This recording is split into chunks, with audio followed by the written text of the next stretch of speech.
Bonjour à tous, j'espère que vous m'entendez. Donc, tout d'abord, mes sincères salutations à chacun et chacune de vous qui aujourd'hui est revenu s'intégrer à cette deuxième session sur la thématique de la non-violence.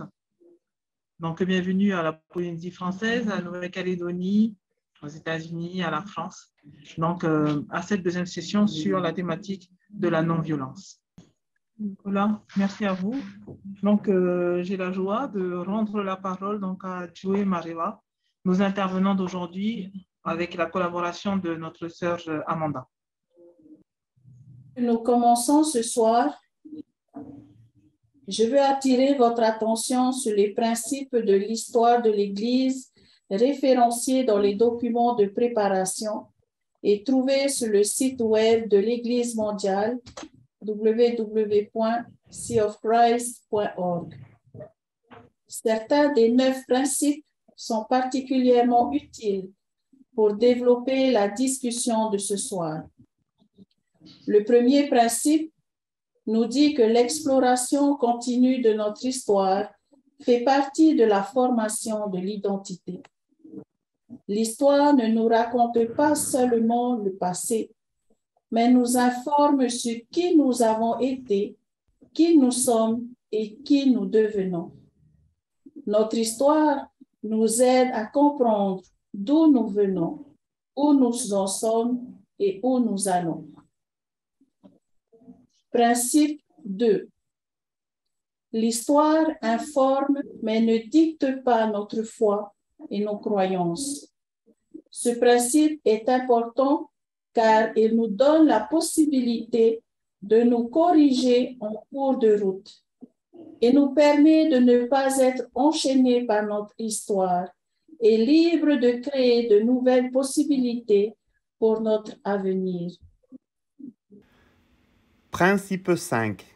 Voir à la fois la fidélité et les défauts humains dans notre histoire la rend plus crédible et réaliste, pas moins. De plus, pouvoir parler des moments difficiles et des problèmes de notre histoire nous aide à avoir une histoire honnête, pleine d'intégrité. Une étude responsable de l'histoire de l'Église implique 3 choses: l'apprentissage, la repentance et la transformation. Veuillez garder ces principes à l'esprit à l'heure que nous avançons. Une étude responsable de l'histoire de l'Église implique 3 choses: l'apprentissage, la repentance et la transformation. Veuillez garder ces principes à l'esprit alors que nous avançons. Notre lecture biblique directrice pour ce soir vient de Jérémie, non pas mon frère, mais le livre de Jérémie dans la Bible, et se trouve dans le chapitre 18, versets 2 à 4. Voici la parole adressée à Jérémie par l'Éternel. Lève-toi et descends à la maison du potier. Là, je te ferai entendre mes paroles. Je suis descendu à la maison du potier et j'ai vu qu'il façonnait un objet sur un tour. Mais le vase d'argile qu'il façonnait ne donnait rien dans sa main. Alors, il a recommencé un autre vase en le faisant comme il lui plaisait.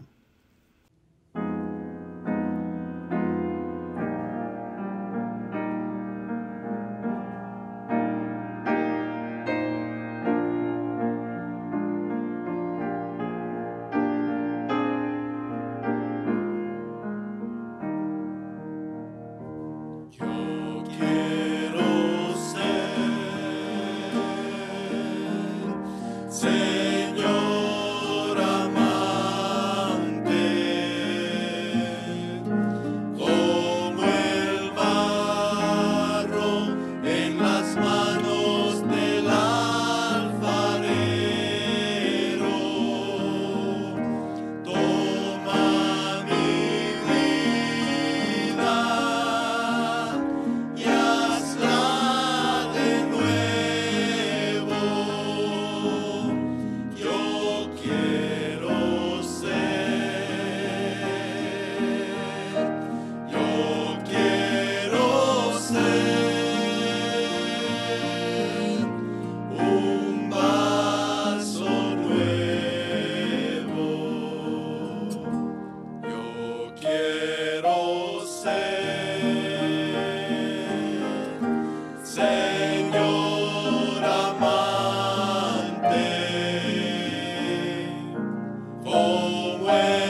Christ est la paix.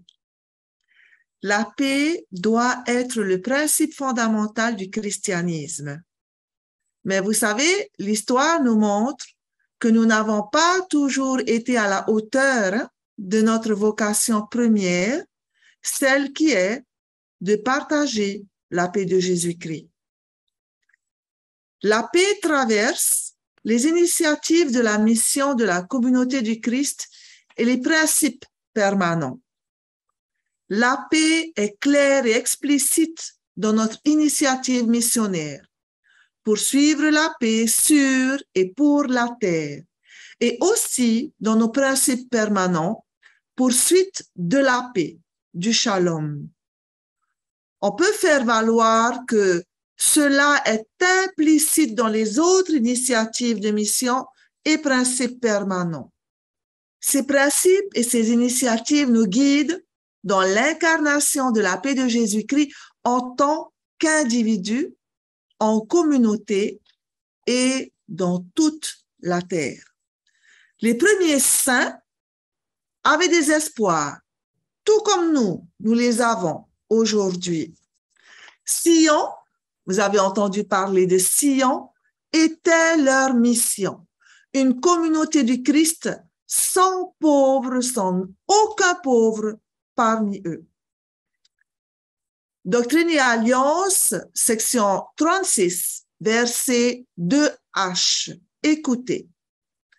Et le Seigneur appela son peuple Sion, car ils étaient d'un seul cœur et d'un seul esprit, et ils demeuraient en justice, et il n'y avait aucun pauvre parmi eux. Nous devons reconnaître que leur vision et leurs efforts constituent le fondement de notre mission et notre identité actuelle.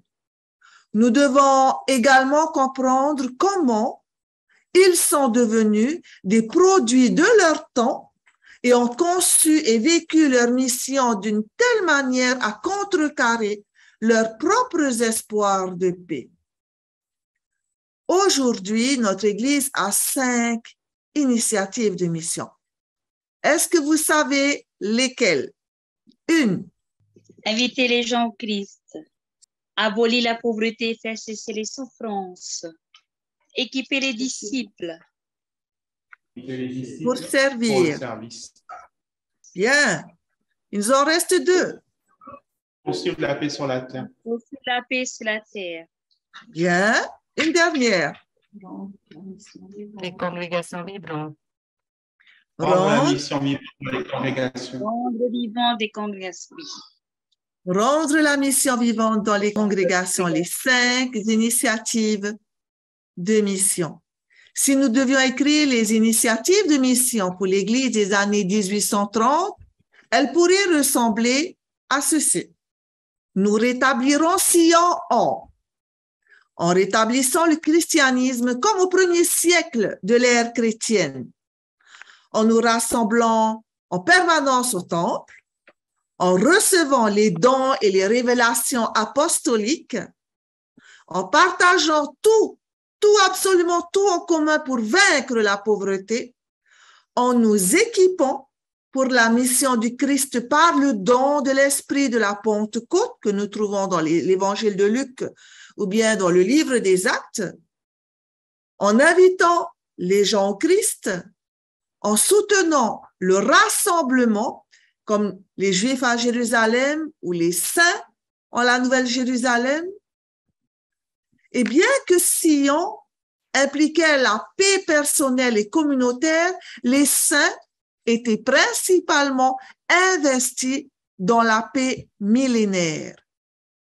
Comme beaucoup de chrétiens, si on remonte au premier siècle, les saints s'attendaient à ce que Jésus revienne bientôt et que sa seconde venue renouvellerait et rétablirait la paix et la terre dans un paradis paisible. En fait, les premiers saints, tout en ayant quelques particularités, n'étaient pas si différents en fait de beaucoup de leurs voisins dans leur point de vue sur le millénaire, une nouvelle Jérusalem américaine. Beaucoup de personnes à l'époque qui venaient en Amérique, qui pensaient que c'était la nouvelle terre promise, la nouvelle Jérusalem. Et il y avait une nécessité de restaurer l'Église à sa pureté, comme au début, en fait, des choses.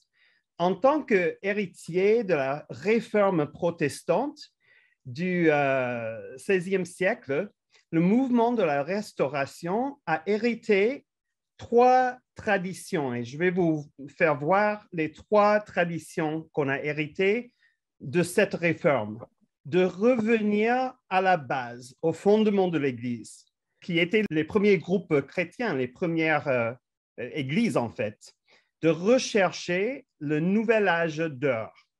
Donc, il y avait une possibilité de revivre le nouvel âge d'or et oser défier le christianisme dominant, parce qu'avec la réforme du protestantisme, c'était un peu comme renouveler l'Église ou changer, faire des changements, ce qu'on appelle la réformation, et de faire des changements à l'Église et le christianisme dominant. Un siècle avant Joseph Smith Jr., les méthodistes ont jeté les bases de la restauration en affirmant que le christianisme était devenu erroné et que la solution était que la personne ordinaire soit habilitée et remplie de la sainteté de Dieu pour transformer les communautés. Cela veut dire que chaque personne, pas juste les prêtres, mais chaque personne avait la possibilité de faire une transformation dans sa communauté. Et cela a beaucoup influencé notre mouvement aussi. Nous sommes probablement le plus redevables au mouvement de la restauration de Stone Campbell. C'était une personne, M. Campbell, qui a fondé ce mouvement sur une profession de foi et se concentre sur le dépassement du sectarisme en restaurant le christianisme du 1er siècle en vue du retour de Jésus. Et en 1827, un membre fondateur du mouvement Stone Campbell expliqua l'ancien évangile comme celle-ci. Il a dit que c'était la foi, la repentance, le baptême non infantile des personnes de 8 ans ou plus, la rémission des péchés, le Saint-Esprit et la vie éternelle. Il disait que c'était ça, en fait, le vrai évangile de la Bible. Et les saints des derniers jours ont copié exactement cette formule en incorporant à la fois des idées et aussi des membres. Et en fait, on a fait ça avec un monsieur qui s'appelle Sidney Rigdon. Si vous avez déjà fait de l'histoire de l'Église, vous connaissez ce nom. Il était un pasteur itinérant et il était campbellite. Donc, il suivait Campbell, qui a fini par se convertir à notre Église. Et en fait, ce qu'il a fait, c'est qu'il est venu dans notre Église avec tout son troupeau. Toutes les personnes de son Église sont venues avec lui. Et cela a provoqué des conflits, en fait, et a contribué au supplice du goudron et de plumes que Joseph Smith et Sidney Rigdon ont subi en 1832. C'était un mouvement où les gens ils sont venus, ils les ont attirés de leur maison, ils l'ont mis devant la foule et ils ont mis des plumes, ils ont mis de l'huile sur eux, de l'huile chaude. En fait, rendait leur cœur a commencé à brûler et aussi après ils ont mis des plumes de poule. Et c'était horrible, cette pratique. Et cet événement a eu un grand impact sur notre Église parce que la réaction de Joseph et Sidney, ce qu'ils ont fait, c'était une réaction d'amour et de compassion pour ceux qui avaient commis cet acte horrible. Sa réaction est probablement, celui de Joseph, un premier signe du mouvement en route de se convertir en un mouvement pacifique, en fait. Plus tard, nous nous sommes également inspirés de l'évangile social Et cet évangile social a vraiment pris place dans le monde pendant les années 1870 jusqu'à 1920. C'était un mouvement qui appliquait le principe chrétien aux problèmes sociaux, c'est-à-dire d'essayer de résoudre les problèmes sociaux. Et donc, les chrétiens géraient des orphelinats, ils bâtissaient des hôpitaux, ils réformaient les prisons et ils plaidaient aussi pour l'abolition de l'esclavage et faisaient naître des droits. Et aussi, ils ont lutté pour le suffrage des femmes, pour le vote des femmes. Et donc, nous avons adopté un bon nombre de ces réformes, en fait, dans nos efforts de faire ce qu'on appelait l'édification de Sion, de faire venir Sion. Une institution sionique, ce qu'on disait, de notre histoire se trouve dans ce conseil inspiré de Joseph Smith III. Joseph Smith, fils de Joseph Smith Jr. Voici ce qu'il a dit. C'est la volonté du Seigneur qu'un centre hospitalier, et si vous êtes venu déjà à Indépendance, peut-être on a dit, voilà, là-bas, on a eu un hôpital à une époque. Il y avait un hôpital de l'Église, lieu de refuge, il a dit, et d'assistance pour les malades et les affligés, soit fondé par l'Église à Indépendance dans le Missouri. Et cela se trouve en Doctrine et Alliance 127, section 1A. En fait, moi, je suis né dans cet hôpital. De quelle manière est-ce que l'Église, là où vous vivez, exprime aujourd'hui cet évangile social? Donc, je me demande en Nouvelle-Calédonie, en France, aussi en Polynésie, dans l'Église, comment et de quelle manière est-ce que vous continuez à exprimer un évangile social, d'essayer de résoudre les problèmes sociaux qui nous entourent dans nos communautés et dans notre société? Écrivez des réponses, si vous voulez, dans la fonction chat pour voir qu'est-ce que vous faites dans vos églises pour répondre aux besoins sociaux autour de vous. Vous avez des programmes, vous faites des choses. Ah, voilà. L'action de la main sur le cœur. Apporter son aide aux aînés en aidant avec des travaux. Ça, c'est bien. Des visites aux malades, j'imagine, dans les foyers, mais aussi dans les hôpitaux. Je sais que ça, c'est quelque chose qu'ils font beaucoup en France, parce que beaucoup des membres de la Polynésie vont en France. Aussi, distribution de repas aux sans-abri. Intégrer les associations qui œuvrent en faveur des jeunes et des familles. Ah, c'est bien, ça commence à venir. Beaucoup de réponses. Un ministère de compassion hospitalière, un service de réconfort,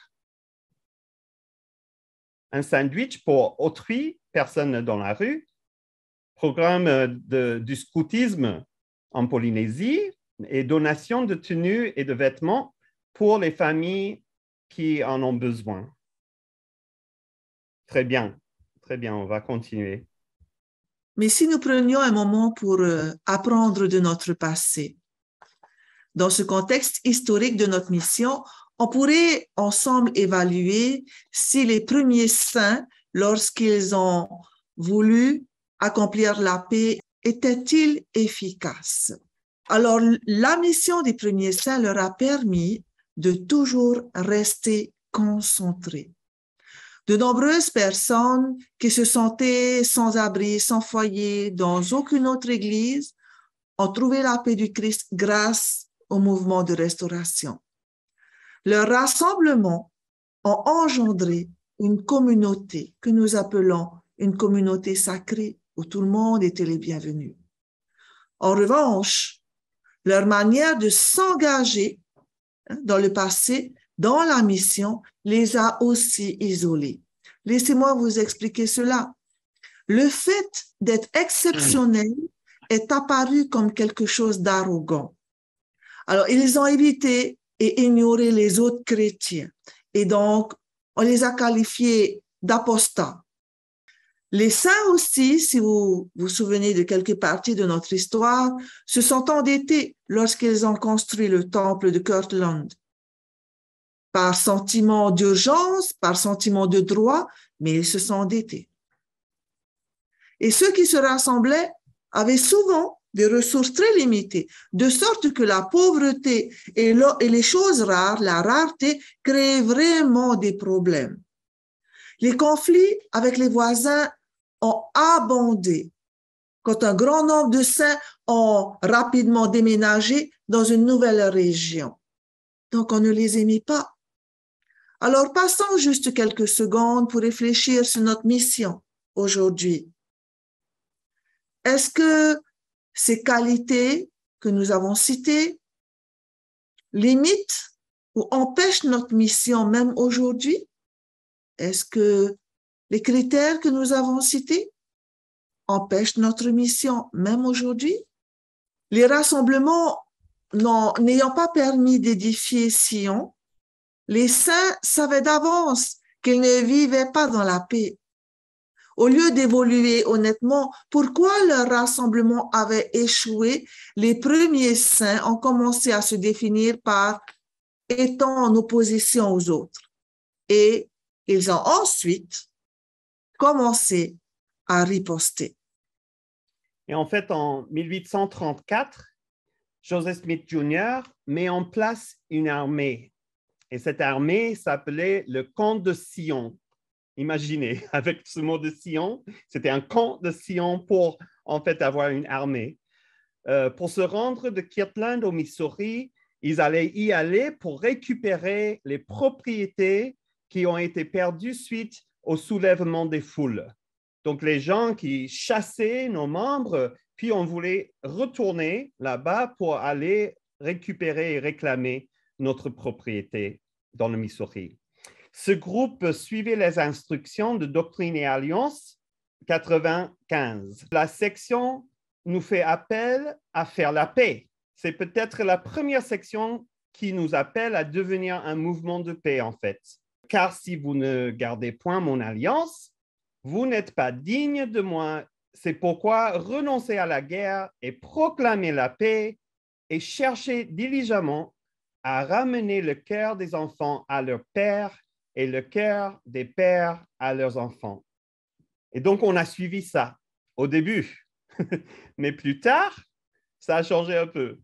Dans 95, 5a à F, nous lisons qu'une réponse violente à une attaque, donc si quelqu'un va faire de la violence à nous, c'est seulement justifié de riposter après avoir tendu l'autre joue 3 fois. Et c'est intéressant parce qu'on connaît cette expression de tendre la joue, n'est-ce pas? Et on peut le faire seulement après avoir tendu la joue 3 fois.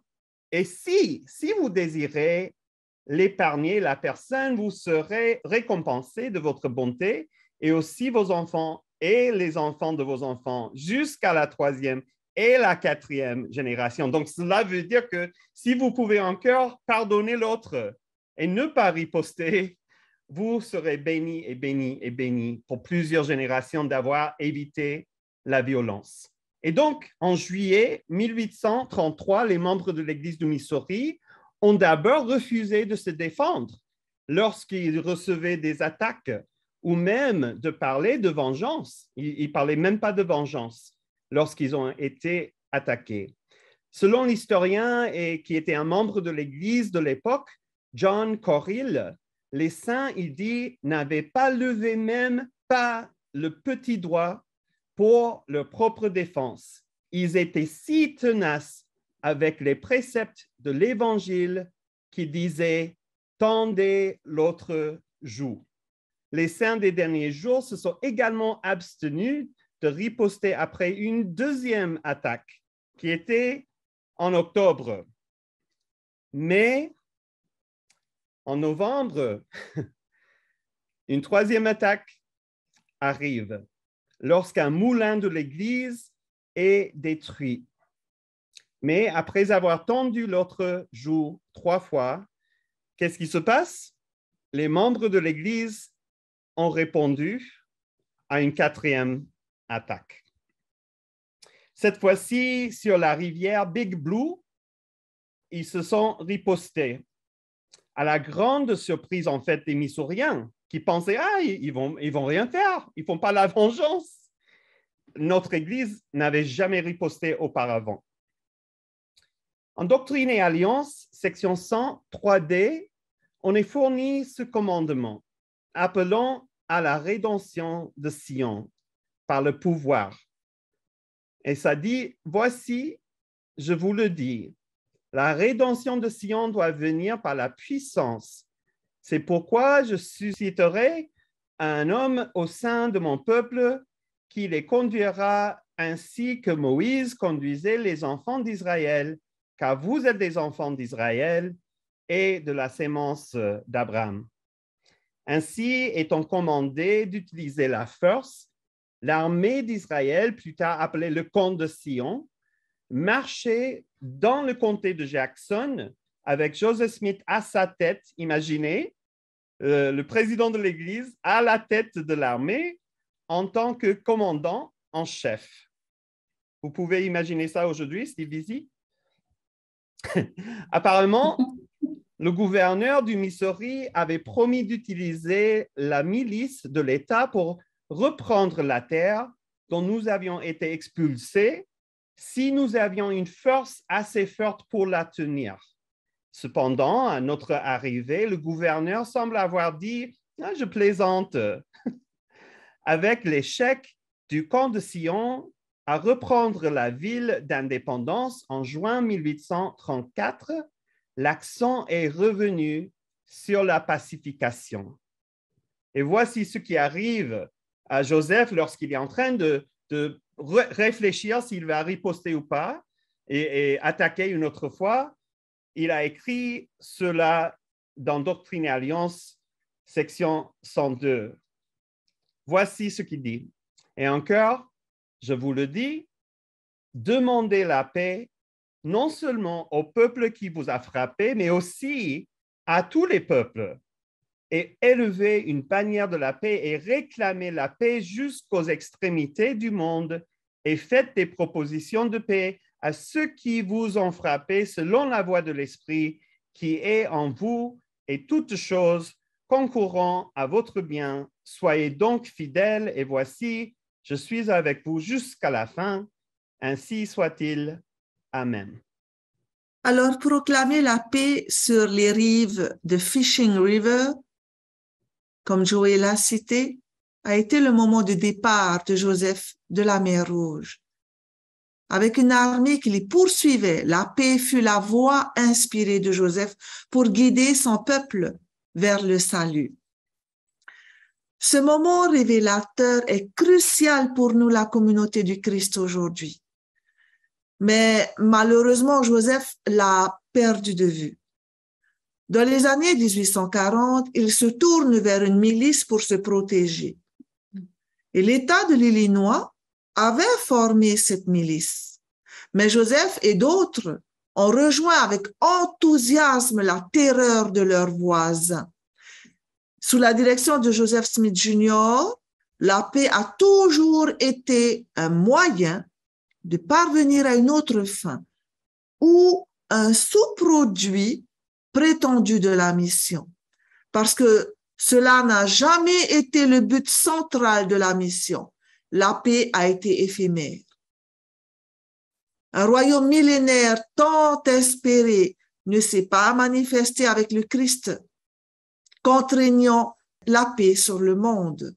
Et donc, je vais vous citer quelques événements qui sont arrivés où ça a été très difficile pour nous. Par exemple, à Gallatin, dans le Missouri, quand nous sommes arrivés là-bas, en fait, la ville, le village, c'était petit, le village organisait la première élection dans ce nouveau comté. Et les habitants de la ville ont décidé, en fait, que les saints des derniers jours ne devraient pas avoir le vote. Ils ne pouvaient pas voter dans les élections parce qu'ils étaient trop nouveaux. Ils sont juste arrivés, à peine arrivés. Donc, ce qui est arrivé, c'est que 50 Missouriens et 20 saints du dernier jour ont commencé à se battre.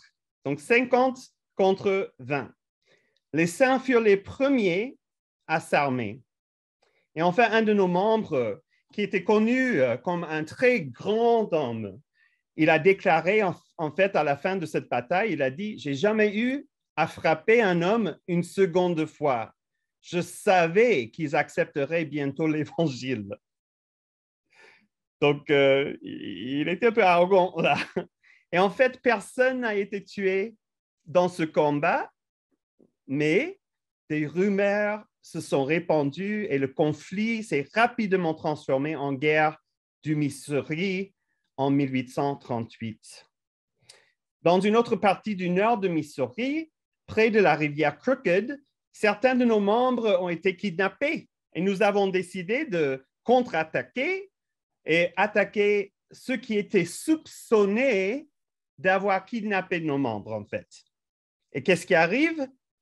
En fait, au lieu d'attaquer les personnes qui avaient vraiment kidnappé nos membres, nous avons par accident attaqué la milice de l'État.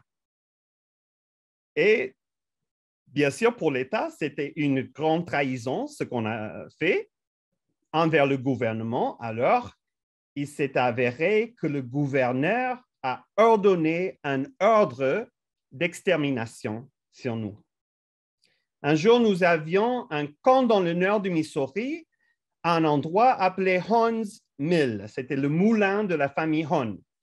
Et c'était une très petite ville, mais il y avait beaucoup de nouveaux membres qui voyageaient et qui s'arrêtaient là-bas. On avait un accord avec les gens de ce village et on s'est mis d'accord pour vivre en harmonie. Mais un jour, on était dans les champs, on a levé les yeux et on a vu plusieurs centaines d'hommes qui venaient à travers les arbres de loin. Et qu'est-ce qu'on fait? On a levé un drapeau blanc. Vraiment, on a levé le drapeau, mais les gens continuaient à s'approcher, ils ont commencé à attaquer. Mais nous avions un plan. On a mis toutes les femmes et aussi tous les enfants dans une forge. C'était comme une cabane en rondins, mais il y avait de grands espaces entre les rondins. Okay? Et à un moment donné, il y avait une personne qui a levé les yeux, qui était là en train de mettre son pistolet à travers les rondins et il voit un petit garçon à l'intérieur de la cabane. Et qu'est-ce qu'il dit? Et c'était un de nos membres, le petit garçon. Le monsieur, il dit, « Les lentes reproduisent les poux. » Et cette expression est une expression importante parce qu'en fait, dans l'Amérique, à cette époque, c'était une expression qu'on utilisait souvent lorsque les gens tuaient les Amérindiens. Les lentes reproduisent les poux. Et donc, ils ont utilisé contre nous aussi, ils ont utilisé cette phrase et cela a terminé en un massacre brutal qui s'appelle le massacre de Haun's Mill. À Far West, dans le Missouri, où la plupart de nos membres étaient allés, des milliers de miliciens ont commencé à encercler le camp. Nous avons passé des jours à préparer une bataille, mais nous avons finalement décidé que nous ne pouvions pas gagner, alors nous avons abandonné notre attaque. Joseph Smith, il a été jugé en cour martiale et condamné à mort. Mais le général Doniphan a refusé d'exécuter cet ordre. Et aujourd'hui, nous avons un camping pas loin de Indépendance, pas loin du temple, à peu près 40 minutes en voiture. Un camping qui s'appelle le camp Doniphan, grâce à ce général qui a décidé de ne pas de faire ce que le gouverneur avait dit, d'exterminer Joseph Smith, et donc il a sauvé sa vie.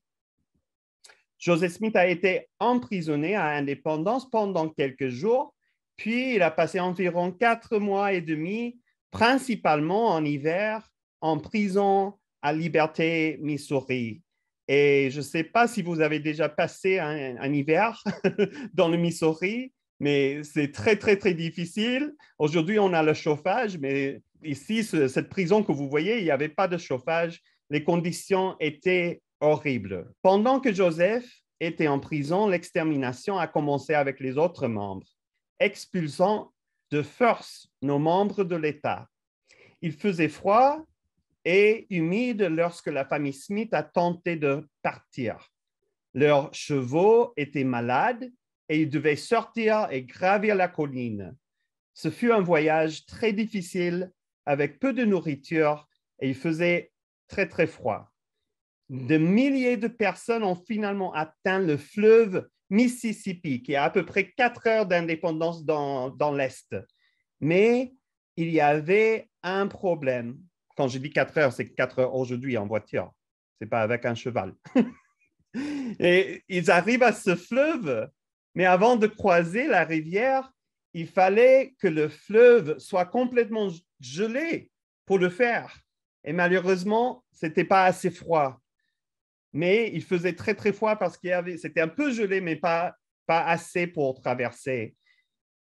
Et ils ont dormi au bord de la rivière, en fait, dans la neige.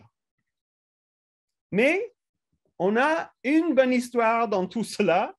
Finalement, on a pu traverser et on est arrivé dans la ville de Quincy, Illinois. Et les gens là-bas étaient en fait incroyables. En fin de compte, Quincy a reçu plus de 5000 membres dans sa ville.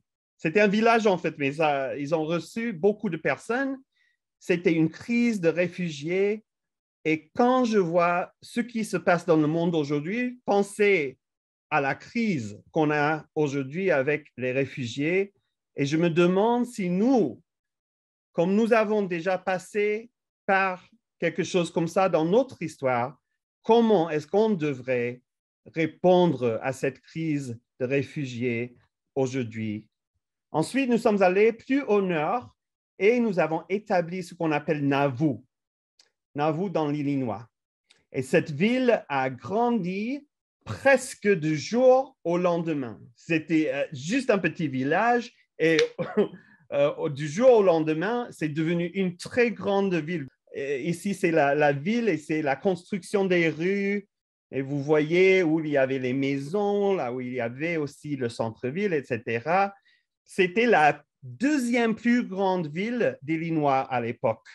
Seul Chicago, et vous connaissez bien Chicago, qui est énorme, seul Chicago était une ville plus grande à l'époque dans l'État de l'Illinois. Et nous sommes devenus une ville officielle. On était officialisés. On est devenu une ville officielle, ce qui nous a donné la possibilité, en fait, de créer notre propre milice. Oh, c'est bien hein, pour nous protéger, mais en fait, ouf, qu'est-ce que ça va devenir? Voici encore un pas qu'on a pris vers la violence. Donc, nous avons créé quelque chose qui s'appelle la Légion de Nauvoo. C'était une branche de la milice de l'État de l'Illinois. Donc, ça faisait partie du gouvernement américain à l'époque. Joseph Smith s'est nommé, et ça c'est très intéressant, il s'est nommé lieutenant général dans cette milice.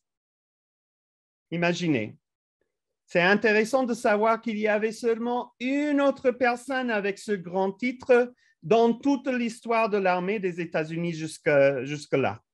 Et qui c'était? C'est un nom très connu, George Washington. C'est le seul qui avait le titre et Joseph Smith s'est nommé lieutenant général. Alors, pourquoi ce titre? Pourquoi si haut placé? Si vous savez ce qui se passe, en fait, dans le système de l'armée, pour en fait passer en cour martiale, c'est-à-dire de faire un ordre pour faire passer quelqu'un en cour martiale, ce qui doit arriver, c'est que ça doit venir, l'ordre doit être donné par quelqu'un qui surclasse la personne qui est nommée. Donc, ça doit être quelqu'un plus haut pour appeler quelqu'un à une cour martiale. Alors, il s'est donné ce rang parce que c'était le plus élevé et comme ça, il pouvait éviter une autre cour martiale. Donc, c'était intelligent de le faire. C'était une manière d'éviter une cour martiale. Joseph est enfin accusé de trahison pour avoir convoqué la Légion de Navour pour protéger la ville des foules qui se rassemblaient, celles qui se sont soulevées contre Navour.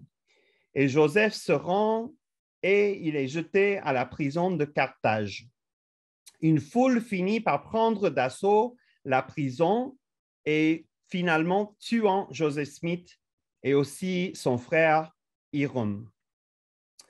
Le militarisme parmi les saints et les affrontements avec les voisins ont contribué à l'assassinat de Joseph Smith en 1844. Des milliers de personnes sont forcées de partir par le gouvernement en 1846. Et en automne 1846, seul un tout petit groupe de membres restait à Navour. Mais les foules insistaient pour que chaque personne d'entre eux parte. Et la bataille de Navour, qui s'est passée juste après, a garanti que tous les saints partent. Maintenant, Joey va nous mettre dans des groupes de discussion et nous devrons cliquer lorsque le bouton pour entrer dans une salle apparaît sur l'écran. Vous allez prendre 20 minutes pour discuter de ce que vous pensez du recours à la violence tel que nous l'avons expliqué en section 95 de la Doctrine et Alliance. Et voici un petit résumé, une paraphrase de ce qui se trouve dans cette section. La violence n'est justifiée qu'après avoir levé 3 fois une bannière de paix, été rejetée 3 fois, demander la permission de se battre dans la prière et avoir reçu l'ordre du Seigneur de continuer. Même alors, vous serez récompensé pour avoir choisi la paix une fois de plus. Donc, allez, vous avez aussi la question dans la fonction chat et vous pouvez vous joindre maintenant au petit groupe pour discuter ensemble.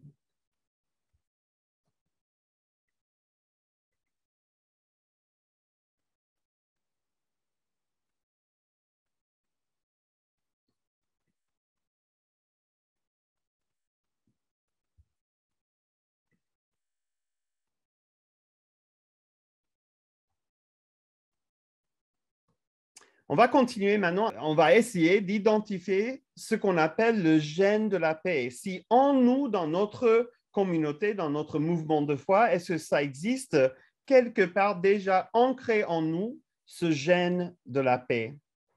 Il y a un philosophe, il était aussi un prêtre catholique, il était un théologien et il venait de l'Autriche. C'est Ivan Illich et ce qu'il dit sur la relation entre l'histoire et l'avenir, il dit « Ni la révolution, ni la réforme ne peuvent finalement changer une société.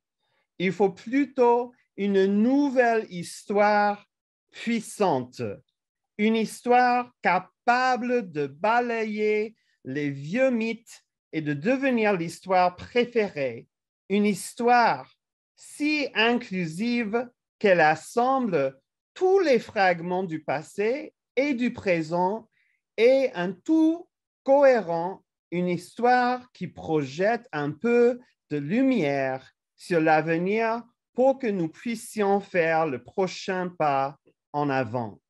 Si vous voulez changer la société, vous devez raconter une histoire alternative.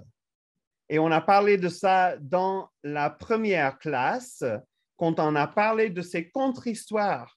Si on peut donner une histoire alternative qui nous dirige vers un futur différent, une histoire remplie d'espoir. Et j'adore en fait cette citation parce que je me demande, Et quand je regarde l'histoire de la communauté du Christ, on devient de plus en plus un mouvement d'inclusion, un mouvement qui va vers un avenir d'espoir pour les gens. C'est ce qu'il a essayé de faire. Le deuxième prophète président, Joseph Smith III, qui voulait que nous devenions le peuple de la révélation de son Père, ce qu'il a eu, cette révélation qu'on vient d'étudier sur Fishing River, qui élève une bannière de paix et réclame la paix jusqu'aux extrémités du monde. Ce qu'on a trouvé en Doctrine et Alliance, section 102. Joseph Smith III identifie le gène de la paix dans notre mouvement et en fait un principe, la paix. Joseph Smith III retirait de la restauration, en fait, des éléments qui n'étaient pas pacifiques. Il n'a pas mélangé l'Église, par exemple, avec le gouvernement civique, comme son papa avait fait. Et il a favorisé aussi à retirer tout le militarisme qui existait dans l'Église. Vous savez, à une époque, on a arrêté de dire ancien, on disait à l'époque ancien Williams ou apôtre Mareva, et on a commencé à dire lieutenant Williams et président. Et on a retiré les noms en fait, le service pour commencer à parler du service militaire. Mais Joseph Smith III, il a favorisé l'idée d'éviter d'utiliser ce militarisme comme il avait fait son papa. Il hésitait à rassembler une communauté à Lamoni, Iowa, et soupçonnait quelque chose que peut-être ce n'était pas bien leur façon de se réunir, parce que lui-même, il avait vécu des conflits qu'avaient engendré les regroupements de l'Église tout au long de ses années formatrices, quand il était jeune. Il a exhorté les saints à se rassembler différemment que par le passé. Et en fait, il considérait les voisins comme une partie cruciale. Ce n'était pas qu'il fallait être exclusif et expulser les gens de nos communautés, mais en fait, il a dit que les voisins étaient une partie cruciale de Sion. Et il exhortait les saints à respecter les sentiments dans les lieux et selon les lois en vigueur. C'est-à-dire, même si on va établir l'Église, il faut respecter aussi les lois de l'État. C'était important de suivre les lois des pays et des États là où on s'établissait. On va maintenant, encore une fois, dans les petits groupes de discussion pour savoir, est-ce que vous pouvez parler de personnes qui étaient comme notre président Joseph Smith III? Est-ce que vous connaissez dans vos familles, dans vos communautés, dans l'Église, là où vous pratiquez, est-ce qu'il y a des personnes qui ont conservé ce gène de paix? C'est-à-dire des personnes qui vivent, qui comprennent l'idée de la paix dans notre Église. Qui étaient les personnes, les exemples de paix pour vous? Je vais vous mettre dans des groupes de 3 cette fois-ci. Allez-y.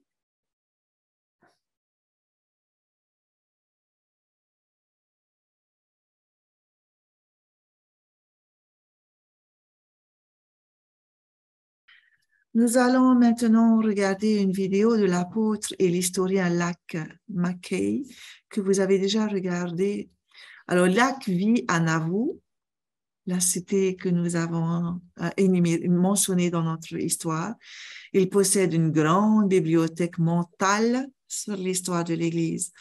On ne va vous montrer qu'une petite section de cette vidéo qui va durer 3 minutes, où Lac parle de Joseph Smith et son attitude pour l'inscription dans l'armée. Ils ont fait du tort. Vers les années 1860, la guerre civile a éclaté et il y a eu un débat important sur la manière dont les membres de la communauté du Christ devaient réagir au projet. Une partie de ce débat était le résultat de ce que Joseph III avait fait un peu par accident. Un jour, il s'est présenté à un rallye de recrutement à Nauvoo. Il y avait un quota fixé et Nauvoo était censé venir avec un certain nombre d'hommes. Et l'officier militaire était celui qui devait offrir le discours de recrutement. Ce dernier n'avait pas été très convaincant. Des amis de Joseph III sont arrivés. Ils étaient passés par la taverne locale pour boire plus que quelques bières apparemment. Ils étaient allemands et ils ont aperçu Joseph III là, ce nouveau ministre, et se sont dit, eh bien, amusons-nous un peu avec Joseph. Et donc, ils ont commencé à lui demander de se lever et de continuer ce discours de recrutement pour essayer d'inciter les gens à s'inscrire. Joseph III ne voulait pas. Il ne pensait pas être habillé de façon appropriée. Il ne pensait pas que c'était approprié. Mais finalement, il a été envahi par l'esprit de patriotisme et il s'est levé et a commencé à parler. Et quand il eut fini, un nombre important d'hommes s'étaient enrôlés. Joseph III est alors rentré chez lui et a commencé à réfléchir à ce qu'il avait fait et à se demander si cela avait été approprié ou non. Il a invité les membres de l'Église à participer à ce processus de discernement. Et finalement, voici ce qu'il en est ressorti. Quand la réponse est arrivée, elle était claire, nette et sans équivoque. Ne vous engagez pas. L'enrôlement fait de votre service militaire une action individuelle et volontaire par laquelle vous serez responsable du sang que vous pourriez verser pendant votre service. Attendez, si vous êtes appelé, la responsabilité est levée. Ne vous dérobez pas aux obligations du service, car grâce à la circonscription, l'acte devient un péché national au lieu d'un péché personnel. Cela est devenu un sujet de discussion important dans la communauté du Christ au fil des ans. Qu'est-ce que cela signifie de soutenir les membres de notre Église qui décident de s'engager dans les forces armées? Joseph III a été très clair en disant qu'il ne portait aucun jugement sur ceux qui décidaient de s'enrôler. Car dans ce contexte en particulier, il parlait de la guerre civile, il détestait l'esclavage. Ainsi, il a déclaré qu'il y a des membres de notre foi qui s'étaient enrôlés et avaient servi honorablement et qu'il n'allait en aucun cas les condamner. Donc, je vais vous mettre encore dans des groupes de discussion pour parler de cette question. Que signifie aujourd'hui soutenir les membres de notre Église qui décident de s'engager dans les forces armées? Donc, gardez à l'esprit cette idée qu'on est en train de travailler la question, quel rôle est-ce que la non-violence devrait jouer dans notre poursuite de la paix? Et donc, lorsque vous avez entendu ce qu'il a dit là, et maintenant, vous allez parler dans les petits groupes que signifie pour nous aujourd'hui soutenir les membres par rapport à ce que nous avons entendu que Locke disait sur Joseph Smith qui disait il ne faut pas condamner du tout les personnes qui s'enrôlent dans l'armée. Qu'est-ce que ça peut nous donner comme peut-être des suggestions de comment on peut considérer cette question de notre époque aujourd'hui?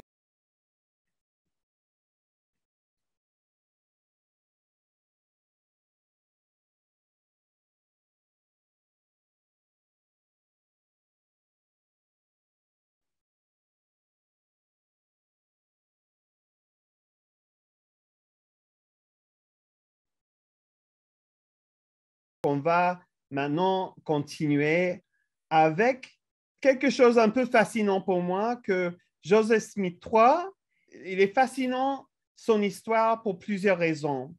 Et d'une part, parce que Joseph III, il nous a comparé beaucoup de fois avec les Quakers et les Shakers. Et j'imagine que vous avez déjà entendu le mot Quaker, mais peut-être pas les Shakers. Donc, pour terminer ce soir, on va faire une pratique spirituelle, mais juste avant ça, on va passer juste un petit peu de temps pour voir c'est quoi les Quakers ou ce qu'on appelle la Société des Amis, qui sont très actifs. Ils ont un mouvement de 350 000 personnes. La communauté du Christ, on est un mouvement de 250 000 personnes dans le monde. Et eux, ils sont petits comme nous, mais ils font de grandes œuvres pour la paix. Et donc, cette organisation, ce mouvement a été créé en Angleterre par George Fox en 1652. Et c'est un des mouvements primitifs ou de la restauration dont on a parlé. C'est un mouvement primitif pour revenir à la base de la Bible, à ces petites communautés qu'on trouve dans les livres de Actes. Et écoutez attentivement, parce que je vais vous donner une liste et vous devez identifier lesquelles des qualités que je vais dire des Quakers sont similaires avec la communauté du Christ et lesquelles pas du tout à la communauté du Christ. Donc, je vais lire les qualités et aussi, je vais faire un petit sondage à l'écran. Vous pouvez voir la liste et vous pouvez décider qu'est-ce qui est similaire. Vous pouvez cocher plusieurs, mais les Quakers, voici ce qu'on va apprendre sur eux. Les premiers Quakers, ils croyaient que la connaissance du Christ était possible sans être impliqué dans une église. D'un prêtre, les prêtres n'étaient pas importants, c'était même pas important d'avoir un livre, même pas la Bible. Ils n'avaient pas de croyance et donc ils disaient leur compréhension de Dieu se trouve dans l'homme, dans les hommes, dans les personnes. Leur concentration était importante sur la lutte contre l'injustice et la pratique du pacifisme. Ils croyaient que la connaissance du Christ était possible sans participer dans une église. Ils croient que Dieu se trouve partout dans le monde et il est en tout et ils se concentrent sur la lutte contre l'injustice et pratiquer le pacifisme. Voilà. Maintenant, on va voir c'est quoi les Shakers. Et en fait, c'est bizarre parce que ces deux mots, quake et shake, ça veut dire la même chose, ça veut dire trembler, comme les séismes, ça fait trembler. Et donc, en 1747, les Shakers, qui est un autre mot pour trembler, pour Quaker, ils se sont séparés des Quakers, en fait, à Manchester, en Angleterre. Et une des membres, Anne Lee, elle a eu une manifestation de la lumière divine en 1870 qui a abouti à son ascension au rang de chef des Shakers. Et en 1874, donc imaginez déjà, c'était une femme à la tête de ce mouvement. Elle a reçu une révélation lui ordonnant d'établir l'Église en Amérique, qui, pendant un certain temps, a réduit la persécution qu'ils souffraient en Angleterre parce qu'ils n'étaient pas protestants. Donc, les Shakers vivaient en communauté fermée, séparant les hommes et les femmes dans des différents quartiers. Comme les Quakers, ils soutenaient l'égalité des sexes, mais contrairement aux Quakers, ils étaient célibataires. Aussi, comme les Quakers, ils étaient pacifistes. Donc, écoutez à nouveau pour découvrir quelles sont les qualités qui sont comme nous et quelles sont les qualités qui ne sont pas du tout comme nous. Et je vais mettre l'autre sondage. Ils vivaient en communauté, donc vraiment, ils se mettaient en commune. Ils ségrégaient les hommes et les femmes dans les quartiers différents. Ils ont soutenu l'égalité des sexes et ils étaient célibataires. Donc, tous les membres étaient célibataires. Et je vois que quelqu'un a déjà mis que ça, c'était similaire avec nous. Donc, je ne suis pas sûr parce que qu'est-ce que l'effet? Si tous les membres sont célibataires, c'est que les enfants, on n'a pas d'enfants et donc c'est très difficile d'avoir un avenir aussi pour le mouvement. Et je pense que ça a été la chose qui a un peu diminué ce mouvement parce qu'ils étaient en fait célibataires. Donc, je vais partager ce que vous avez pensé, ce qui est similaire et ce qui n'est pas similaire. Pour terminer ce soir, on a une pratique spirituelle. Alors, je vous invite tous à vous positionner comme pour vous mettre à l'aise sur votre siège ou sur votre canapé, de vous détendre, de vous relaxer pour écouter une lecture dans Jérémie, chapitre 18, versets 2 à 4. Prenez une petite inspiration et expirez. Fermez les yeux pour ceux qui veulent. Nous partons en méditation dans Jérémie.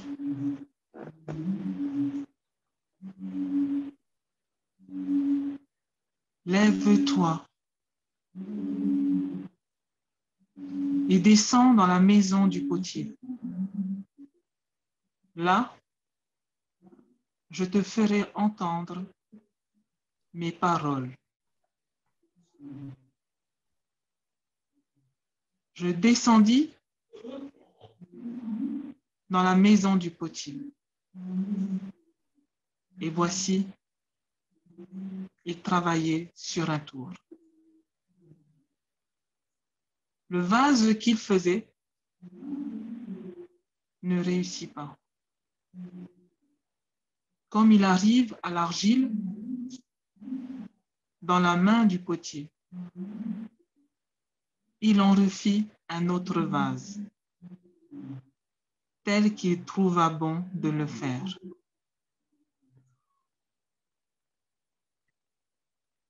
Lève-toi et descends dans la maison du potier. Là, je te ferai entendre mes paroles. Je descendis dans la maison du potier. Et voici, il travaillait sur son tour.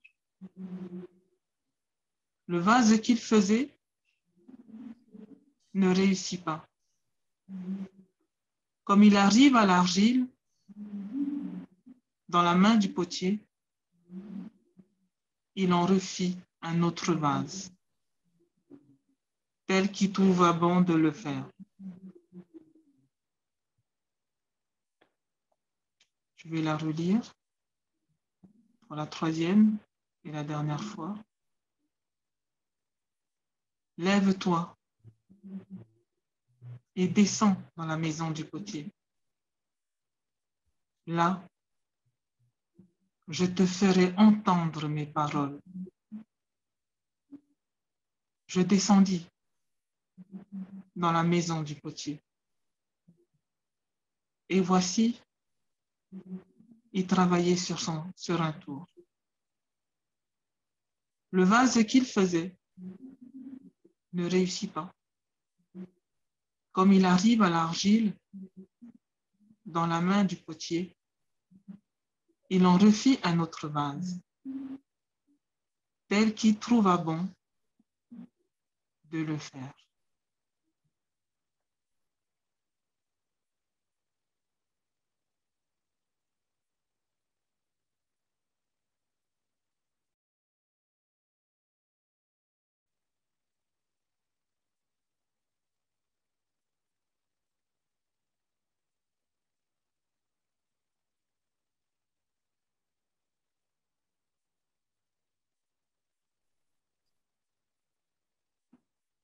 Il y a des questions?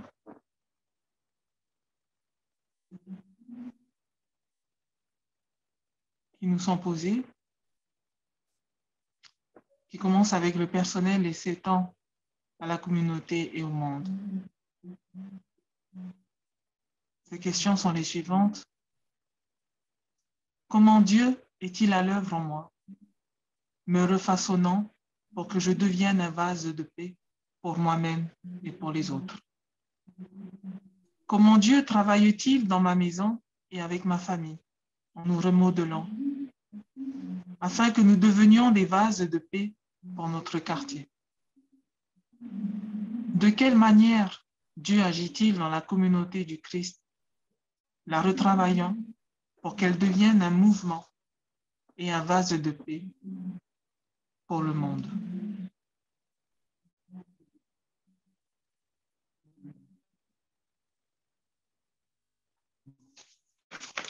Donc, merci à vous tous pour votre participation et votre présence.